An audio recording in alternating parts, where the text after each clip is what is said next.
Muy buenas tardes, Débora. Buenas tardes, Marina. ¿Cómo están? Muy bien, muy bien. Contanos, se habla de nuevos pisos. ¿Estos nuevos pisos están confirmados o son parte de un borrador, de una suerte de globo de ensayo? Son parte de la negociación, lo confirmó el ministro del Interior, pero creo que todavía han rondado muchos números en las últimas semanas y en los últimos meses con respecto a ganancias. Lo que sí hay una clara intención de elevar el piso que se había establecido anteriormente. Antes se hablaba de un piso de 1,1, 1,2 millones. Ahora estamos hablando de otra cifra. Estamos hablando de 1,8/1,9 millones para los solteros, con lo cual es una elevación bastante importante que tiene un impacto muy directo en la cantidad de trabajadores que habrían vuelto a pagar el impuesto a las ganancias de establecerse ese piso de 1,1, 1,2 millones. En ese momento, hasta la cifra que teníamos antes de la que estamos viendo en pantalla, eso hubiese implicado que más trabajadores que los que pagaban en, por ejemplo, agosto del año pasado, vuelvan a tributar el impuesto a las ganancias. Cuando se eximió la cuarta categoría, se eximieron a unos 800.000 trabajadores.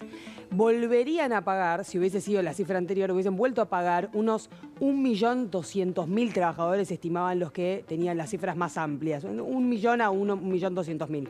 Ahora con esta cifra volvemos a hablar de números como los de antes, ¿no? 700.000, 800.000 trabajadores.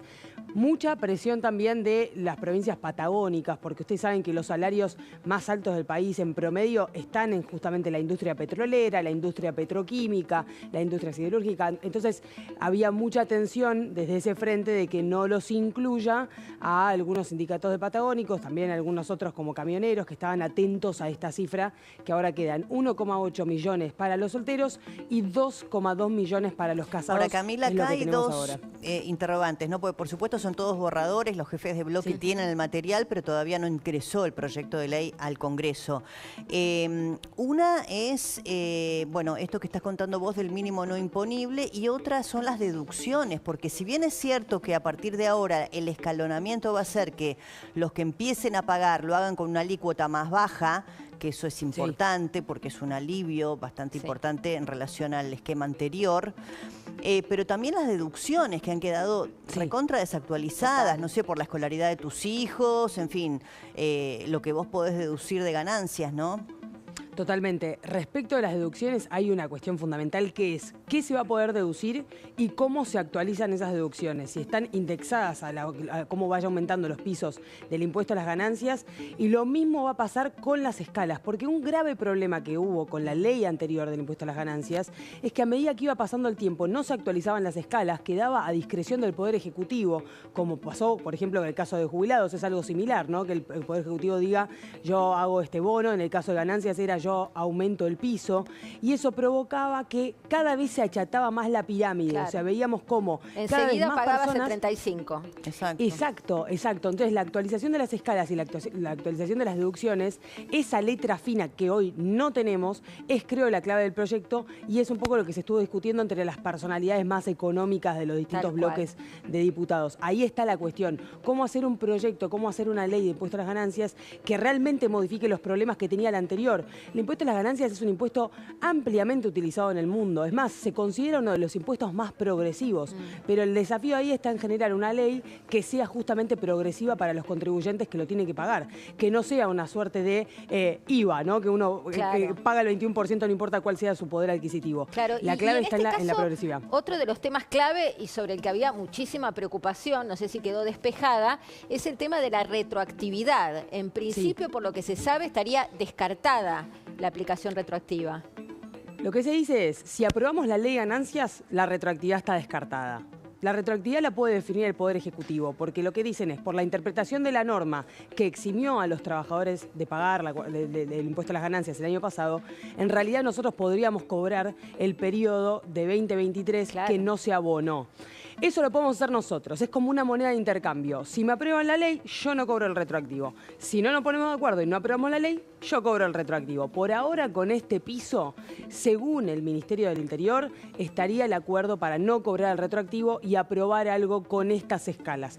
Pero el diablo está en los detalles, hay que ver la letra fina y que efectivamente se hagan las modificaciones a las escalas y a las deducciones que mencionaba Débora, que contenten a todos los sectores. Sí, sí. Bueno, recién y hablabas... que discutamos después algún día el capítulo monotributistas, autónomos, ¿no? Y autónomos. Sí, por supuesto, que siempre somos los postergados. Nunca nadie ni piensa en nosotros, ¿viste? Totalmente, Esto es así. totalmente. Recién hablabas del Ministerio del Interior. Si les parece, compartimos las últimas declaraciones del ministro Guillermo Francos sobre el tema del impuesto a las ganancias.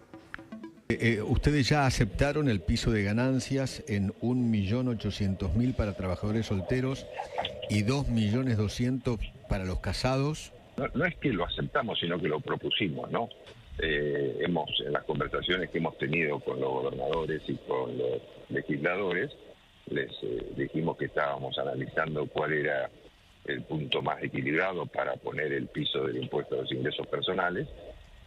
Y ayer en las últimas 2 reuniones que hemos tenido, ayer y el viernes o el jueves, ya no me acuerdo que fueron tantas, con diputados y con gobernadores, que les fuimos informando que el monto del piso iba a estar en 1.800.000 para trabajadores individuales y 2.200.000 para quienes estuvieran casados con hijos.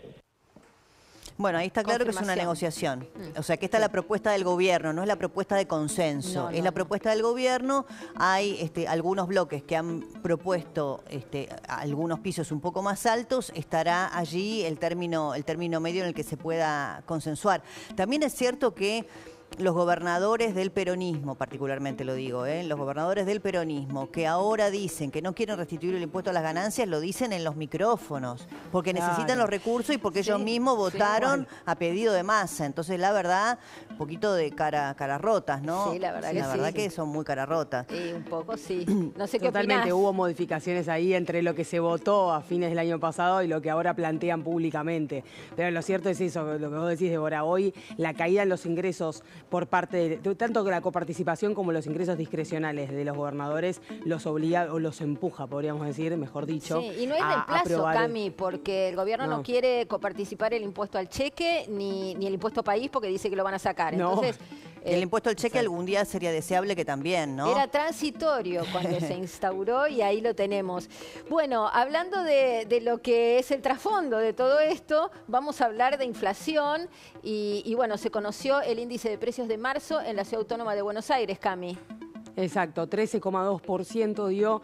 Ya me empezaron a llegar las consultas de, esperá, las consultoras para el ámbito nacional no estaban dando más abajo que 13,2. ¿Cómo puede ser que haya dado 13,2 en la ciudad?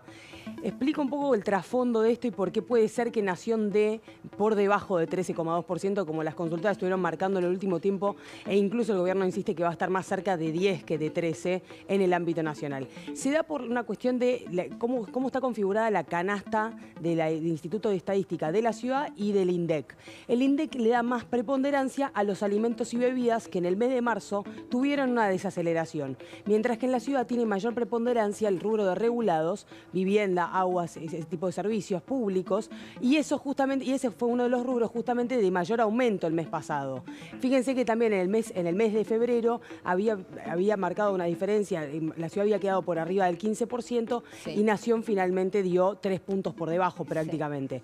Esto tiene que ver con la diferencia en cómo está armada la canasta, en qué gasta más la gente en la ciudad versus en otros lugares del país, como por ejemplo Bahía Blanca, donde también tenemos ya el dato de marzo y dio 11%, 2,2 puntos por debajo del índice de la ciudad. Así que esto es un poco el contexto de qué puede ocurrir en los próximos días. Ya vamos a conocer la inflación del INDEC. Y Camila, también está la puja, digamos, respecto del relato en relación a la curva descendente de la inflación, ¿no? Porque para el ciudadano, digamos, todo impacta. Impacta positivamente que los alimentos hayan aumentado menos o algunos no hayan aumentado o algunos precios hayan retrocedido, pero también impacta en el mismo bolsillo, que es uno, el tema de los servicios públicos, digamos, ¿no? Pero es cierto que para el gobierno es importante mostrar un número que marque esta curva descendente. Por eso el tema, si querés, metodológico, técnico respecto del INDEC es importante.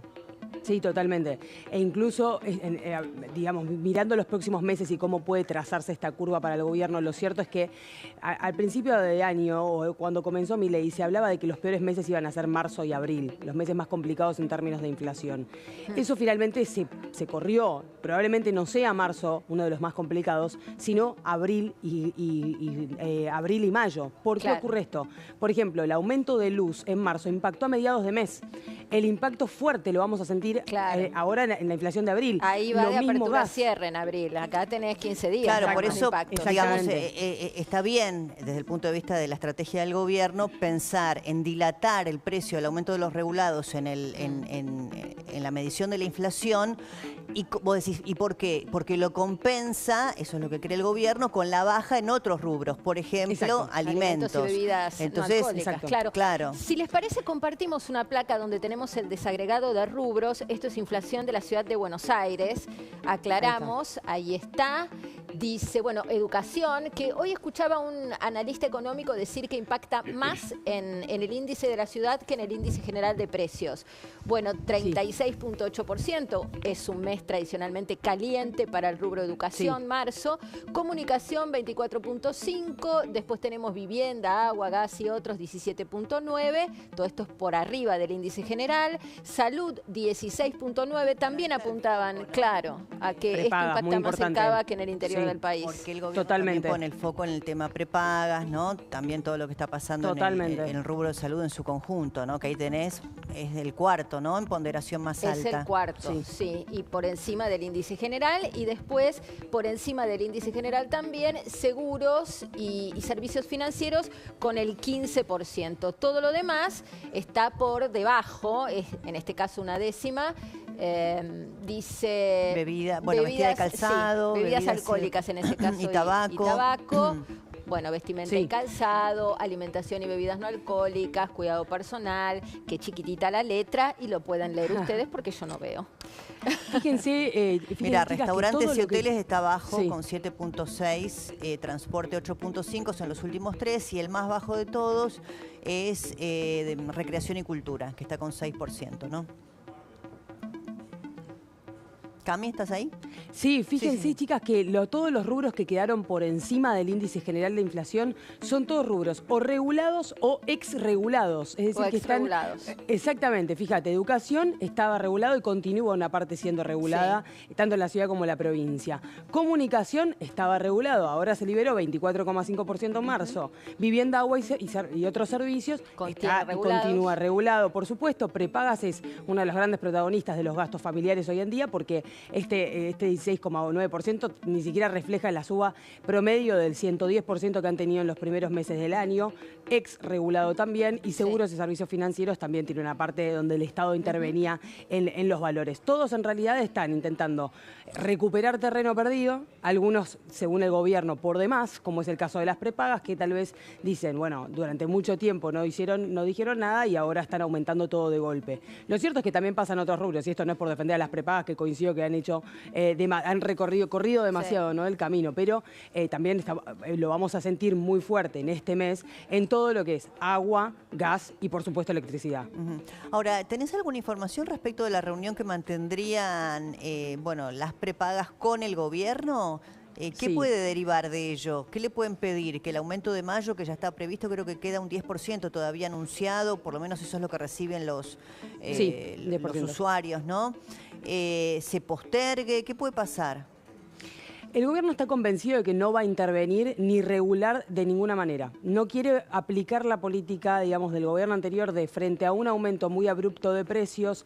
Nosotros entramos a regular o entramos a controlar, a poner algún tipo de freno a esa suba. Los precios están liberados y probablemente continúen liberados. En esa reunión que fue pedida por las prepagas, lo que quieren es justificar sus subas de alguna manera. Quieren ir con la carpeta de costos y decir, bueno, estos son los motivos por los que tuvimos que subir a este nivel.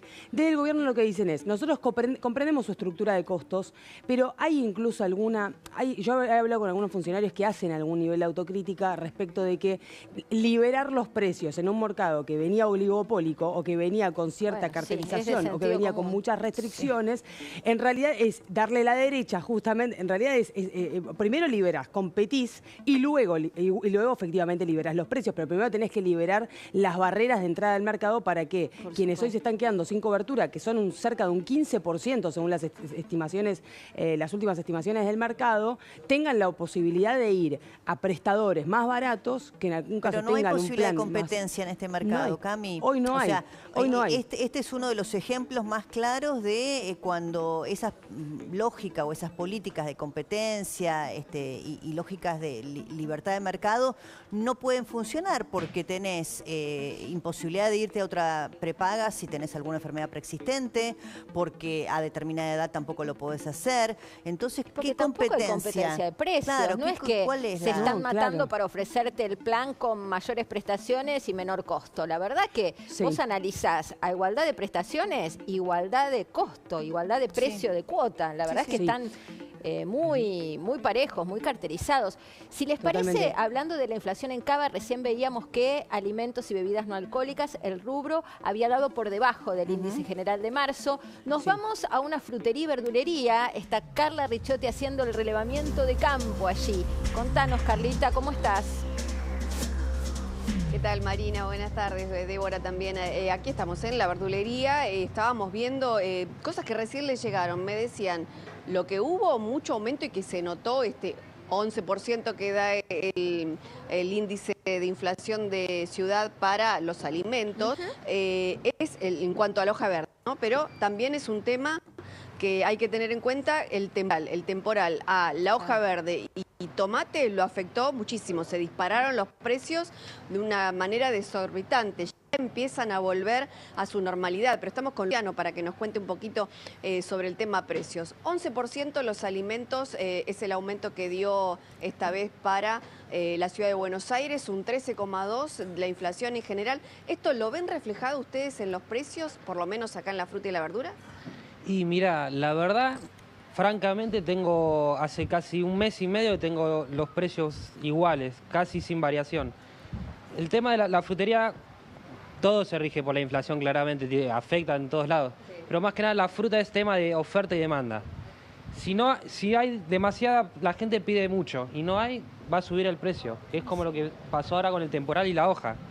Todo lo que se cultiva en el anillo saliendo del conurbano, cerca de Buenos Aires, La Plata, San Pedro, todo eso se perdió con la lluvia que hubo, los temporales que hubo en marzo.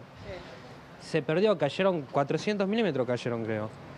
Se perdió, reventaron los invernaderos, se perdió la hoja, los tomates quedaron destruidos, los camiones no podían salir, embarrados, y después salió el sol directo y terminó de destruir todos los cultivos. Y más que nada la hoja es una verdura que toma su tiempo en ser cultivada, toma 70, 80 días. Entonces, igual los precios hasta fueron recién este volviendo mes va a seguir con para estos atrás. precios. Como consecuencia del temporal, ¿se acuerdan que la lechuga estaba a 10.000 pesos? 10.000 pesos el kilo. Sí, yo ayer fui a comprar, no sé cuánto está ahí, te hablo de rúcula lavada, que es más cara. El cuarto estaba a 3.000, pero es un montón, es una bolsa grande, el cuarto de rúcula. Exactamente. No sé cuánto la tenés vos. Exactamente. Yo la rúcula ahora no estoy consiguiendo. Sigue estando bastante cara en el mercado, mi papá no está comprando. Lo que sí conseguí es lechuga, que la semana pasada la tenía 5.000. Hoy, la semana pasada pude bajarla a 4.000, así que de a poco va recuperando eso. Después compré el viernes. El viernes traje acelga, se vendió toda. Tres paquetes por 2.000 pesos. También bajó bastante el precio. Sí. Y los tomates Albahaca que también tenía 2 que... paquetes por 500. Me encanta que sabés todo. Los tomates que decías que también fueron afectados por el temporal de marzo, ¿cómo están ahora? Y los tomates, ahora conseguí esta variedad, que es una variedad que madura de afuera hacia adentro. Se puede... Corta un tomate. Esta variedad madura de afuera hacia adentro, se va poniendo de afuera verde, pero por adentro es rojo, jugoso. Es una variedad que estoy vendiendo en oferta por los 2 kilos. ¿Tiene gusto a algo? Tengo 1 kilo 1.500 y 2 kilos 2.000. Porque yo hace mucho que no encuentro un tomate que tenga gusto a tomate. Tienen forma de tomate, color de tomate, semilla de tomate y gusto a nada. Pero ese, mira, está espectacular. De pinta está buenísimo. ¿Tiene olor a tomate, Carla? Vos que estás ahí. ¿Huele? Tiene olorcito tomate. ¿Y el kilo de ese cuánto está? Y está buenísimo. De esto tengo 1.500, pero tengo en oferta 2 kilos 2.000. Bueno, por 500 pesos mate lleva 2 kilos. Muy bien. Es muy buen bien. precio, 2 kilos a 2.000. Nosotros Escúchame, siempre tratamos de ofrecer más barato a mayor cantidad. Porque hay gente más que nada que acá con el tren siempre me dicen, vengo de San Miguel. Hay gente que viene de Doctor Cabret, desde la terminal del San Martín a comprar acá.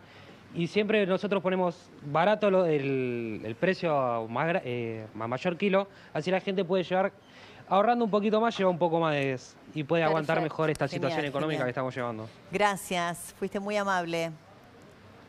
No, no hay problema. Los esperamos acá en Corrientes, Avenida Corrientes 6092. Muy bien, Muy bien, allá Tienen vamos. buenos precios y buena mercadería. Carla, gracias. Gracias. Hasta luego, chicas. Chao, chao. Bueno, vamos a ir a una información internacional que tiene muchísimo impacto por la rareza, por la belleza visual.